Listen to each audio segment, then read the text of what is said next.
Hey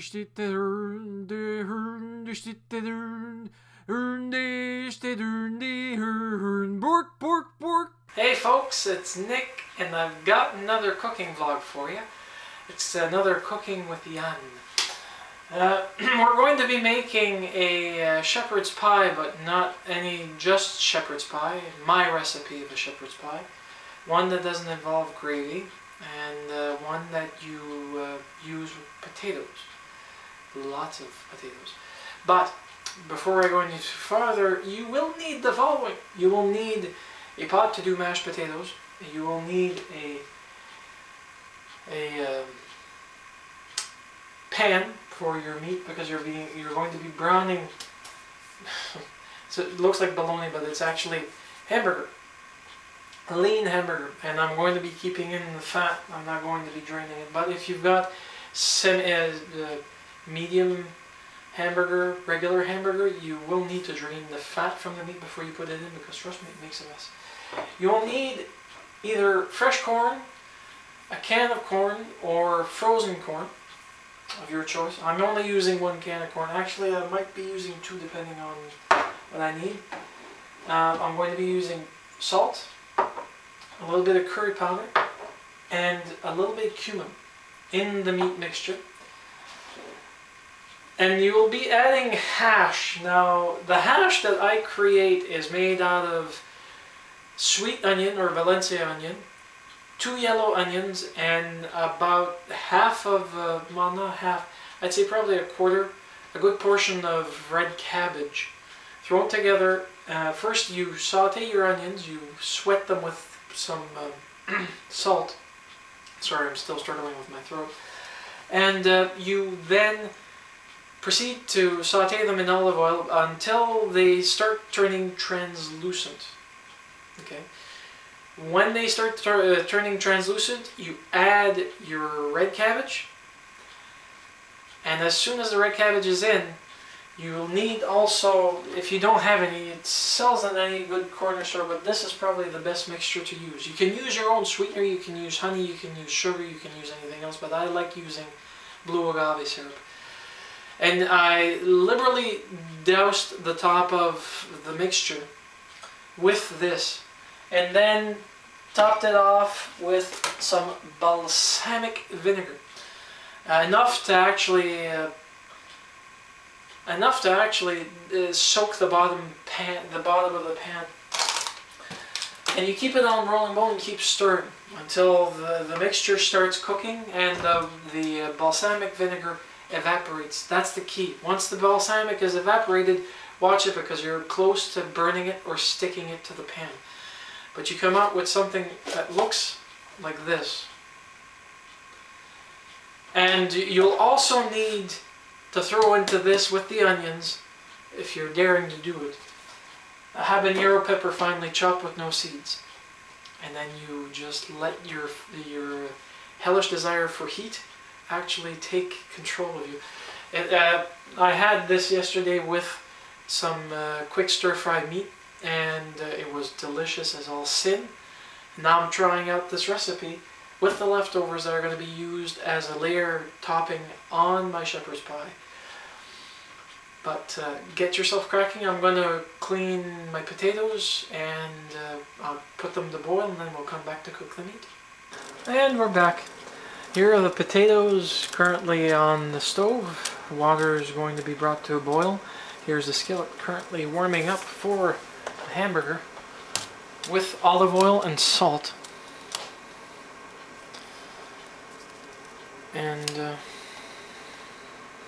think I'll cut this.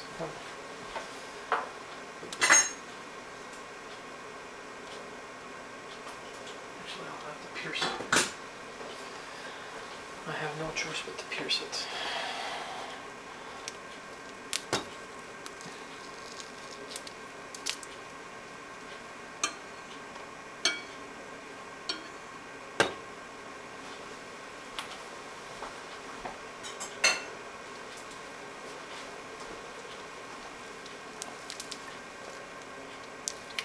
Okay, so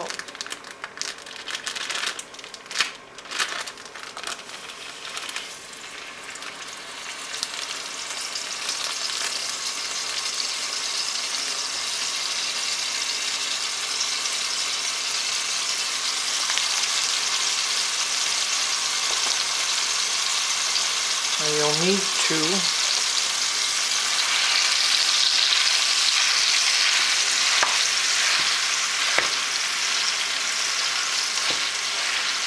brown the whole thing,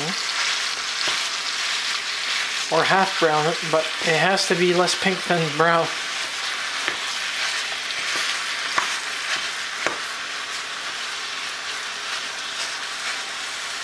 This is actually doing this. I'm going to add some onion powder on it. I already have onions in my cover, but just to give the meat flavor.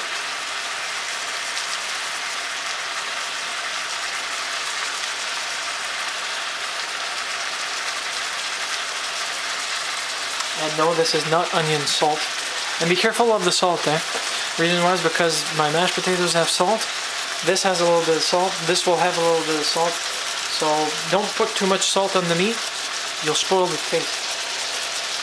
A little bit of curry, not a lot.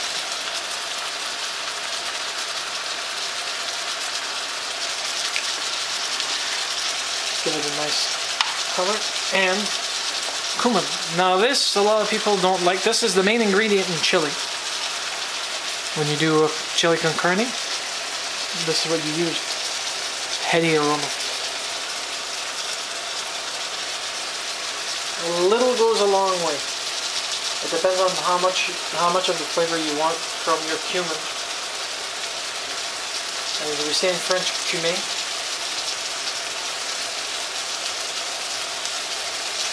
And that would be enough. We'll taste it when it's getting cooked. Once it's brown, to see if it's actually the proper taste, if it's not salty enough, if it's not, it doesn't have any flavor, it's too bland, and you're not gonna like it.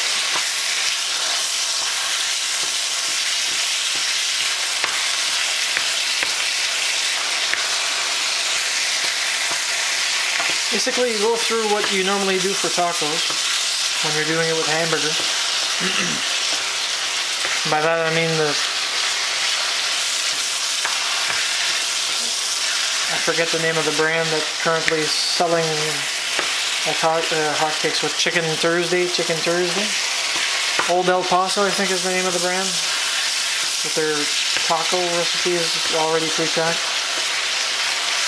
But that's a sin after you've had the chance to actually dine on 150% bona fide Mexican cuisine, to bastardize it in such a way. Trust me, you've never tried a chicken tacos de pollo. If you've never tried them, you're missing out on something. Put it on your bucket list. But make sure it's not from Mexicali Rosas or any half American, half Canadian Mexican restaurant. It has to be from 100% Mexico. You don't have to go to Mexico, you just have to find someone that's capable of doing it. Here in Moncton, we have none, unfortunately. Maybe at the market, I haven't checked recently at the farmers markets. But I do know that over in Fredericton, they've got El Burrito Loco. And their food is excellent.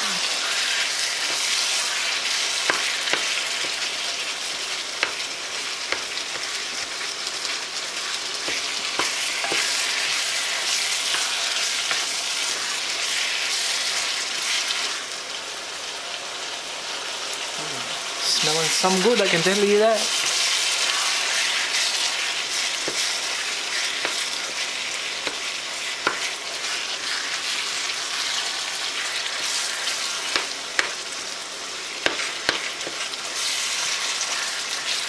Oh, and you'll need an oven because we're going to be putting them into pans. So I'll start heating my oven.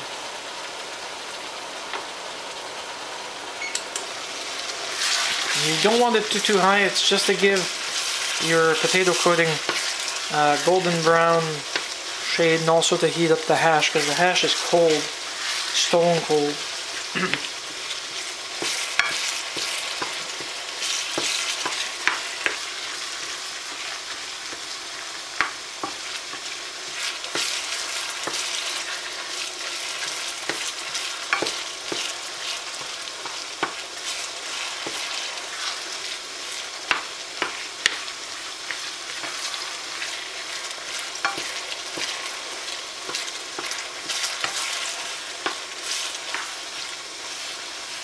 Almost done cooking the meat.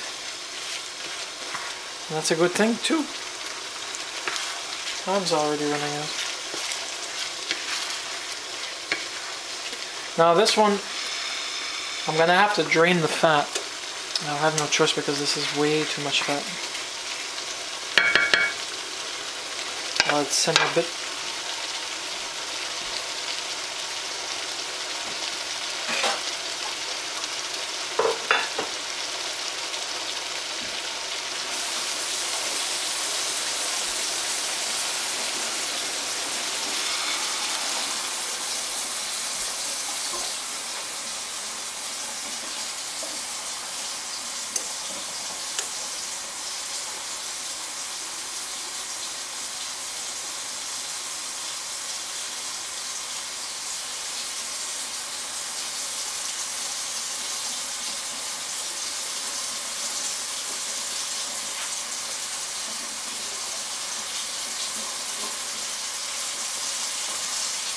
There we go. I drained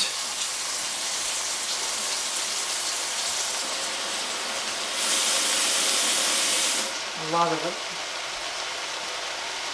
There's still some, as you can see, but that's not going to make much difference because I don't have a cover to fit on top of this. And now I'll bring this down. Get out the tasting spoon.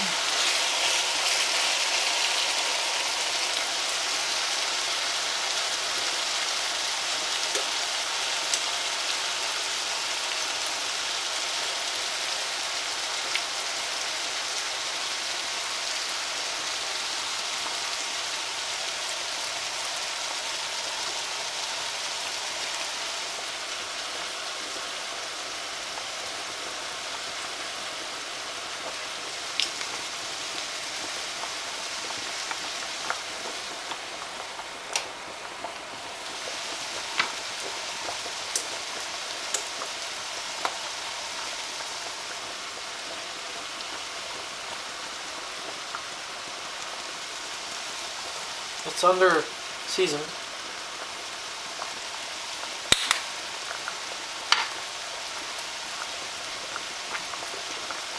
And I'll need to add a bit of salt. And this is sea salt, by the way.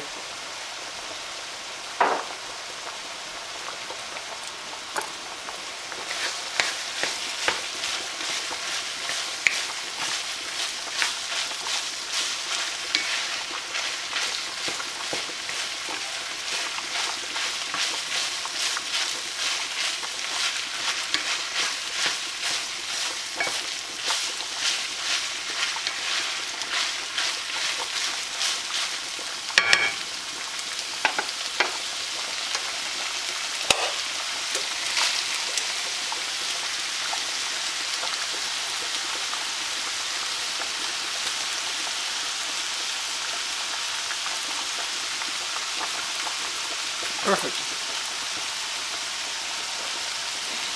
Potatoes are still boiling.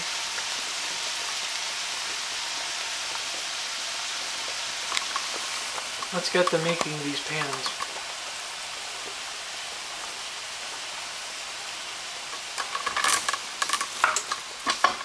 Get you a bit closer. There we go. Okay. Now, you'll want to layer your meat in the bottom of each pan. And I may have some leftovers because as it stands right now, this is almost like 2 pounds of beef. You want a good crust, I guess, with beef.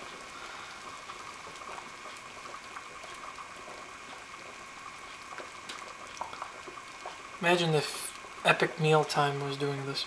God, it would probably be something truly epic and truly dangerous.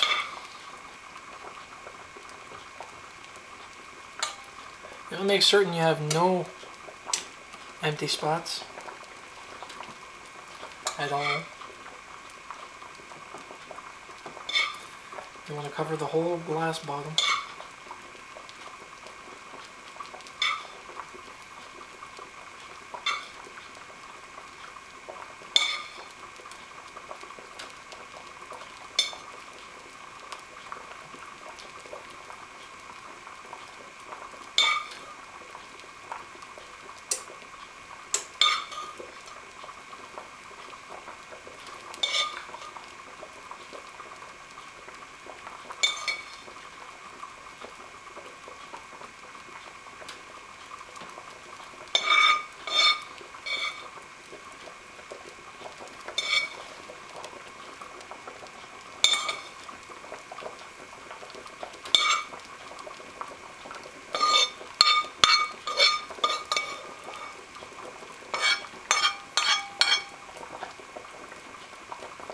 One's going to be meatier than the other.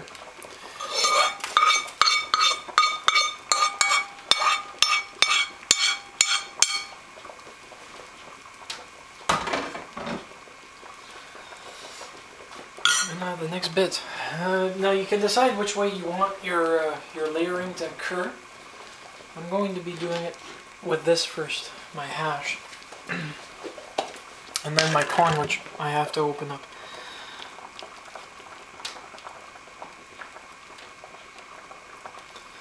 Doesn't have to be equal, but trust me on spices, especially hot spice peppers, you want to try and give a good even coating, because there's nothing worse than biting into a chunk of pepper when there's nothing else to go along with it. And you pay the price. If you're somebody who's allergic to heat, you may want to do this with experimentation, a lesser pepper. There's incredibly mild peppers that you can get that are actually still delicious, and they offer you some colorful varieties. There's the green, I forget what the name of the pepper is. It's small, very sweet, but very spicy. Well, very spicy. Spicy, not very. Very, you're getting into Ritzivinas, Scotch bonnets, habanero, like this.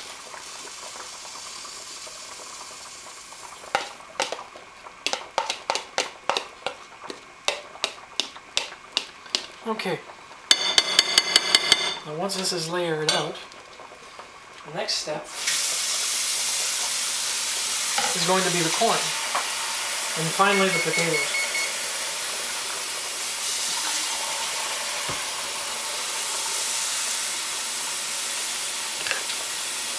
Don't mind me, I'm just soaking the dishes. Now, if you have real corn, you can boil it in advance before, while you're cooking your meat, of course. And then you need someone to give you a helping hand, because trust me on this, doing the corn alone is not going to be fun when you have to do it. It takes time. So you take a knife, take the corn, and actually go from one end of the corn to the other with an up and down motion, but cutting always on the downward in a plate or a bowl. The bigger the bowl, the more stable the work area, or the bigger the plate, the better your grains are going to fall on the plate instead of falling on the ground, making a mess of your kitchen.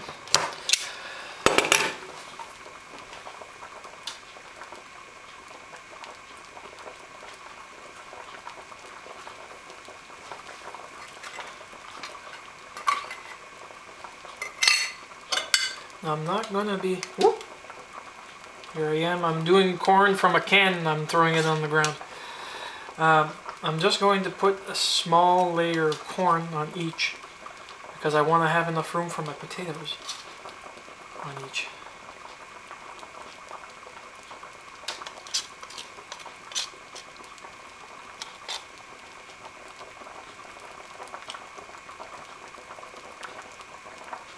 There's going to be areas where I won't be able to put that much potato. Like this is almost a meat dish.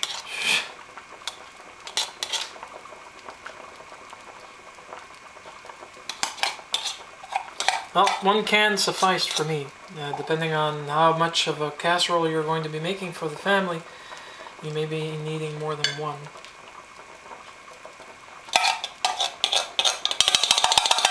Waste not, want not. Now the potatoes should be ready, or close to be ready. We're going to keep the same spoon because I'll need it.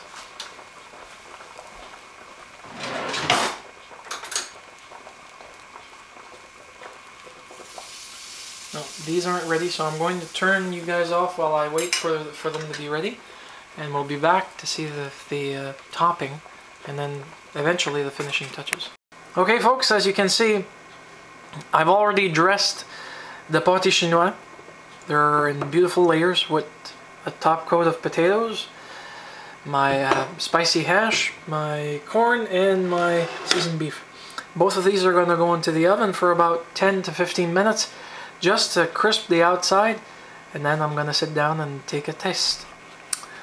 See you later. And here's the finished product. As you can see, layers. I don't like mine super crispy, but here goes for the taste test.